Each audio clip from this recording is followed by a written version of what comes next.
Сәлем достар, жыл айналып келетін айлардың сұлтаны Рамазан айы мүбәрәк болсын. Қасиетті айда Алла разылығы үшін ауыз бекіткен барша мұсылман бауырлардың оразасы қабыл болғай. Мың айдан да қадірлі қадір түні бар осы қастерлі айда берекелі, сауапқа толы өткізу үшін нендей амалдарды жасаған дұрыс? Оразаның әдептері мен сүннеті қандай? Бүгінгі видеода осы жайында пайғамбарымыз Мұхаммед саллаллаху алейхи уассаламның хадистерін келтіре отырып жауап беретін боламыз. Сондықтан видеоны соңына дейін көріп, ораза айында әрбіріңізге мол сауапқа кенелуді жазсын. Каналға жазылмаған болсаңыз, қызыл батырманы бір шертіп, қоңырауды түртіп, лайк баса кетіңіз. Бұл маған шабыт сыйлайды. Ал кеттігендеше. Бір жұтым су болса да сәресіде су ішу. Аллах елшісі саллаллаху алейхи уассалам бір хадисінде сәресіге тұрыңдар, сәресін жеуде берекет бар деген. Тағы бір хадисте сәресін ішу арқылы күндіз ұстайтын оразаға, түсте ұйықтау арқылы тахажжуд намазына күш жинаңдар деп келеді. Басқа бір хадисінде сәресі тамағы берекет, бір жұтым суда болса оны тастамаңдар. Өйткені сәресіде тамақтанғандарға Аллах рахмет етіп, оларға періштелер кешірім тілейді, дейді. Сәресіге тұру адамға күш қуат беріп, ораза ұстауды жеңілдетеді. Екінші шапақ атқанға дейін сәресіні кешіктіру мұстахаб. Пайғамбарымыз саллаллаху алейхи уассалам үмбетім ауызашарда асығып, сәресіні кешіктірген уақытта әрқашан жақсылықта деген. Күн батқан кезде намаздан бұрын дереу ауызды ашу. Ауызды құрмамен, яки тәтті бір нәрсемен немесе сумен ашу мұстахаб. Намаздан бұрын ауызды ашып алу абзалырақ. Өйткені пайғамбарымыз саллаллаху алейхи уассалам аузын ашпай тұрып намаз оқымайтын, ал тамақты намаздан кейін жеуге болады. Ауыз ашар кезде дұға жасау. Пайғамбарымыз бұл жайлы ауыз ашар кезінде жасалған дұға кері қайтарылмайды деген. Ауыз ашарда мына дұғаны оқу сүннет.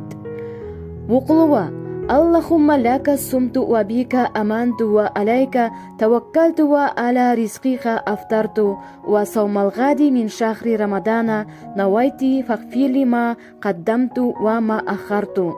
Мағынасы: Аллах тағалам, сенің разылығың үшін ораза ұстадым, берген ризығыңмен аузымды аштым, саған иман етіп, саған тәуекел жасадым. Рамазан айының ертеңгі күніне де ауыз бекітуге ниет еттім. Сен менің өткен және келешек күнәларымды кешір. Ораза ұстағандарға бір құрмамен немесе сумен болса да ауыз аштыру, жағдайы көтерсе тамақ берген әрине абзал. Өйткені пайғамбарымыз саллаллаху алейхи уассалам аузы берік жанды ауызашарға шақырып тамақ берген ораза ұстаған адамның алатынындай сауап алады. Аузы берік адамның сауабынан да еш нәрсе кемімейді деген. Рамазан жомарттық айы болғандықтан, дәулетті жандардың осы айда мұқтаждар мен тұрмысы нашар кісілерге ауыз аштыруы үлкен сауап. Олар тұратын аудандарда ауыз ашуға тамақ таппаған жандардың болмағаны абзал. Мұсылмандық тәрбиенің негізі осындай игі әрекетті қажет етеді. Әрине, мұсылмандық тәрбиемен сусындап өскен жандардың мұндай келеңсіздікке жан ауыртары да белгілі.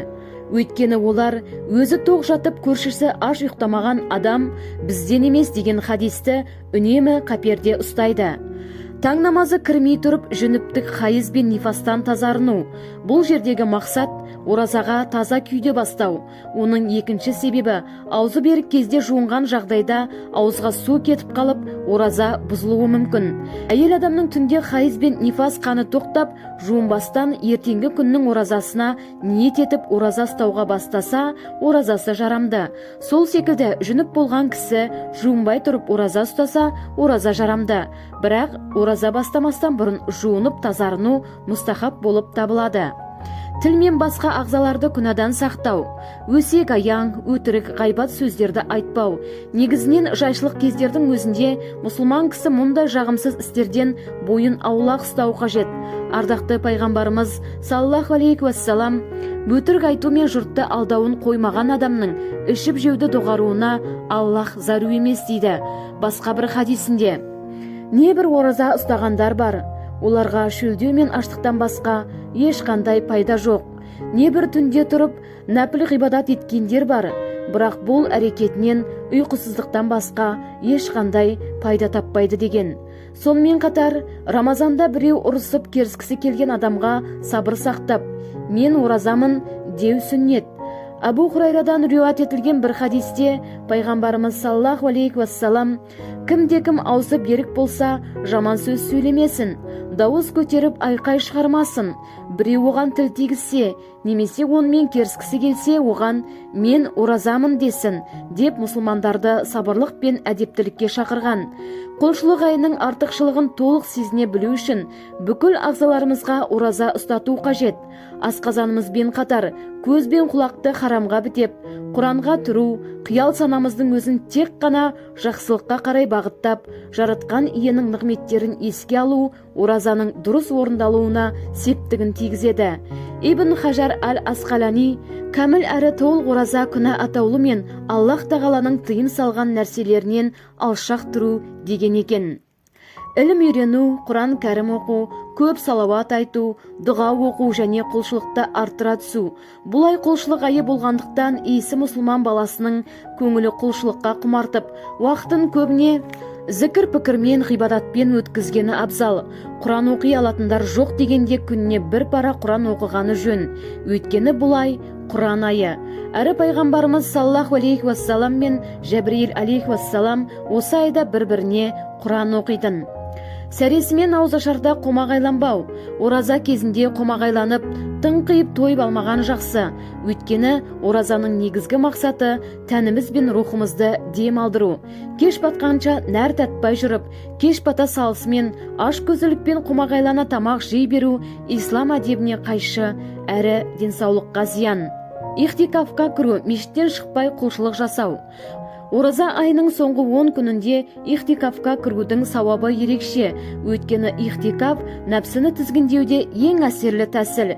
Сонымен қатар ихтикафқа бекінген кісінің қадір түніне жолығу ықтималы да көбейеді.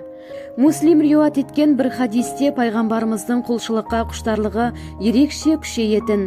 Айшанамыз, пайғамбарымыз саллаллаху алейхи уассалам Рамазан айының соңғы 10 күнінде түндерін ғибадатпен өткізетін, отбасын намазға оятып, әйелдеріне жақындамайтын деген. Достар, бүгінгі видео осымен тәмам. Видеода айтылған мәліметтердің барлығы ораза теңдессіз құлшылық кітабынан алынды. Бұл кітап Қазақстан мұсылмандары діни басқармасының мақұлдауынан өткен. Сондықтан да берілген мәліметтердің барлығы дінімізге сай келеді. Ал сіздермен болған әдеттегідей Әсем ТВ арнасының жүргізушісі Әсем Жұмалиева. Тұтқан оразаларыңыз тағы да қабыл болсын.